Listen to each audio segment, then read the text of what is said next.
So, what the hell is going on in South Africa? Well, we'll see what happens, but the South African situation is very, very dangerous and very bad for a lot of people. There's tremendously bad things going on, including the confiscation of property, and worse, much worse than that. You know what I'm talking about. I mean, why is President Trump, trying to influence the situation in South Africa?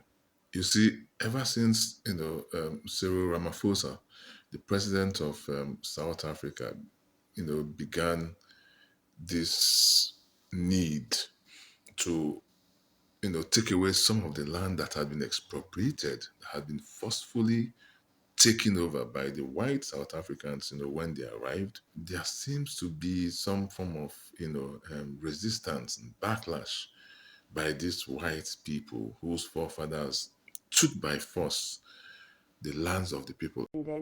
This was when Valeda Mahobe was forcibly removed from her home in Sophiatown.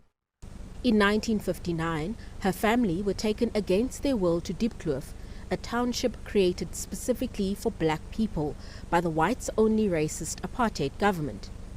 Unfortunately, Mahobe's experience is not unique. Families were forcibly subjected to mass relocation under the Group Areas Acts from the 1950s to the 1980s. Before that, hundreds of thousands were impacted by the 1913 Natives Land Act that kept black land ownership between 7 and 13% across South Africa. I mean, these people feel comfortable. 7% of the population owning over 80% of the land. 7% of the population owns over 80% of the land. And they are comfortable with it. They are happy with it. And when the people that you people took this land from now say, please, we want some of this land back. We can't have 80% of the population owning less than 10% of the land.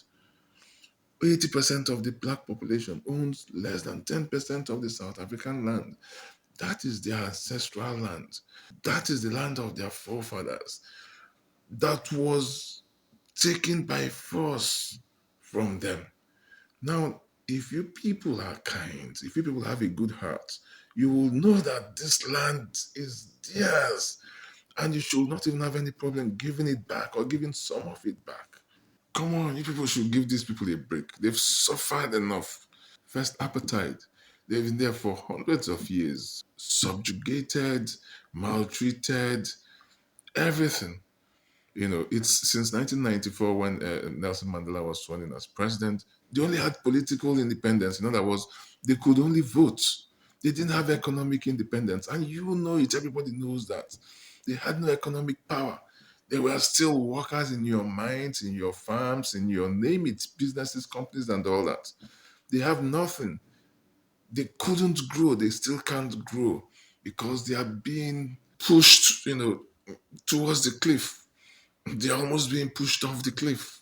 Now, perhaps, Elon Musk has gone to go and give Donald Trump a wrong impression of what's going on. And Trump is now saying that South Africa must change their laws, that is forcefully taking land from the white people. White people are not indigenous to Africa. If there was anybody that took land by force, it was the white people. It is the white people. So you can't come to somebody's land, take it by force, and then when the person says he wants it back, you say no, that he's trying to take back his land by force.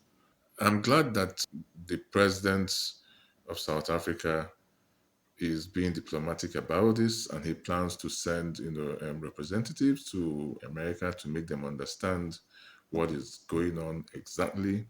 Uh, in other words, to perhaps correct the misrepresentation of what has been going on or what is going on in South Africa, which is a good thing because one has to be very careful when one is playing these kinds of politics. Remember when Zimbabwe tried to do the same thing, during Mugabe's time, the sanctions and everything that was imposed on Zimbabwe, which crippled the economy. South Africa should also be very careful, very smart, very wise in the actions that they take, especially when they have a South African who has the ears of the American president. America is a very powerful country and must not be taken lightly. One has to be very, very careful. And I'm glad that Cyril Ramaphosa is trying to manage the situation the best he can, politically, diplomatically, and hopefully this can be resolved without any problems. But whilst you're waiting for the political, scenarios and shenanigans to play out, you people whose ancestors came and forcefully took over people's land, somebody else's lands, come on, come on, where's your conscience? Come on, do the right thing. Sit down and negotiate with these people. Have a compromising agreement.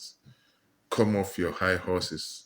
Yes, you conquered them, but the world has changed. It's not about conquest anymore. It's about diplomacy, fairness, equity. That's what you people should be sitting down and talking about. That's it.